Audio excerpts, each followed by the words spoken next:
Hello દોસ્તો, નેહાની cooking ચેનલમાં તમારું સ્વાગત છે। આજે આપણે બનાવીશું પિઝા બનાવવા માટે સૌપ્રથમ લીલા શાકભાજી લઈ લઈશું, જેમાં કેપ્સિકમ, મરચું, ટમેટું, કોબીજ, ડુંગળી, કોથમીર તથા થોડા તીખા મરચાં લઈશું। બધા શાકભાજીને નાના એવા સારી રીતે કટ કરી લઈશું।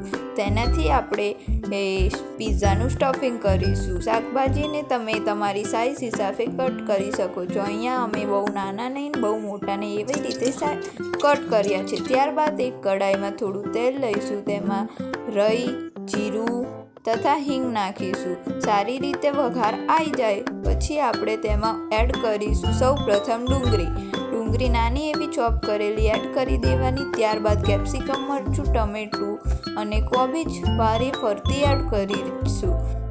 બધું વસ્તુ એડ કર્યા પછી તેને સારી રીતે મિક્સ કરીશું। ધ્યાન રાખજો મિત્રો, આ વસ્તુ બનાવવા માટે તમે તેલનો ઉપયોગ ઓછા એવા પ્રમાણમાં કરી શકો છો, કારણ કે તેલ ઓછું વાપરવાથી કોબીજ તથા કેપ્સિકમનો સ્વાદ સારો આવે છે। બધી જ વસ્તુ અંદર એડ કર્યા બાદ તેને સારી રીતે હલાવી લઈશું।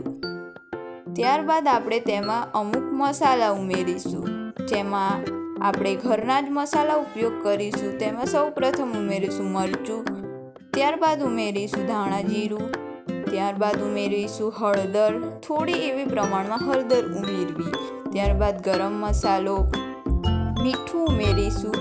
જો તમારી પાસે પિઝાનો મસાલો હોય તો તમે એડ કરી શકો છો। ત્યારબાદ સારી રીતે મસાલાને આપણે હલાવી લઈશું, થોડો તેને કૂક થવા દઈશું, જેથી બધો સ્વાદ સારી રીતે જળવાઈ રહે।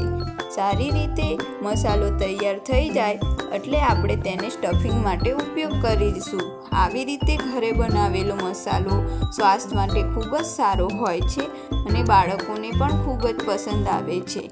ઉપરથી આપણે કોથમીર ઉમેરીશું, જેથી સ્વાદ ખૂબ જ સરસ આવશે। મસાલો તૈયાર થાય એટલે આપણે તેને બાજુમાં મૂકી પિઝાના રોટલા લઈશું, જેને આ રીતે તાવડી ઉપર શેકી લઈશું। જો તમારી પાસે ઓવન હોય તો તમે ઓવનમાં પણ શેકી શકો છો અને તાવડી પર શેકીને પણ મસ્ત થાય છે।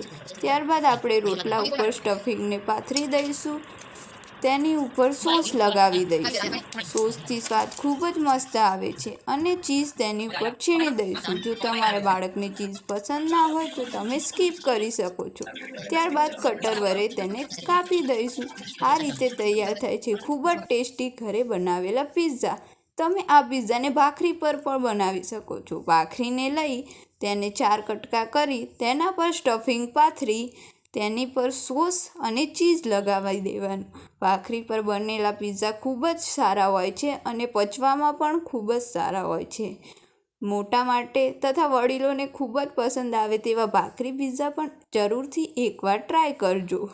નેહાની કુકિંગ ચેનલને સબસ્ક્રાઈબ કરો। Thank you.